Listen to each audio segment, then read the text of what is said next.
የጽንስ እንቅስቃሴ የጽንሱን ደህንነት ከምናረጋግጥባቸው መንገዶች አንዱ ነው። ሰላም ዶክተር ኢክራም ነኝ፣ ጠቅላላ ሐኪም። አንዲት እናት ከ16 እስከ 20ኛው ሳምንት ጀምራ የልጇን እንቅስቃሴ ማዳመጥ ልትጀምር ትችላለች።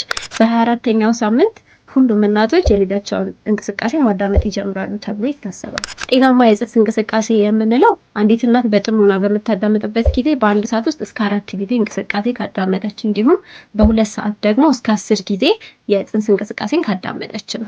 የጽንስ እንቅስቃሴ መቀነስ በቀጥታ ከጽንስ የኦክሲጅን መጠን መቀነስ ጋር ስለሚያያዝ በእርግዝና ጊዜ ከሚታዩ አደገኛ ከሚባሉ ምልክቶች ውስጥ ይመደባል። ይሁን እንጂ ጊዜያዊ የሆነ የጽንስ እንቅስቃሴ መቀነስ በርካታ ምክንያቶች ሊኖሩት ይችላሉ። ከዚህም የመጀመሪያው ጽንሱ በሚተኛበት ጊዜ ሲሆን በተጨማሪም እናት ከፍተኛ የሆነ ሲጋራ ማጨስ ካላት ወይም ደግሞ የተለያዩ መድኃኒቶችን የምትጠቀም ከሆነ፣ የሽርት ውሃ ማነስ እንዲሁም ደግሞ የጽንሱ ወይም ደግሞ የእንግዲህ ልጁ አቀማመጥም የጽንስን እንቅስቃሴ እናት እንዳታዳምጥ ሊያደርጓት ይችላሉ። ለእንደዚህ አይነት ጤና ነክ መረጃዎች ይህንን ፔጅ ፎሎ ያድርጉ።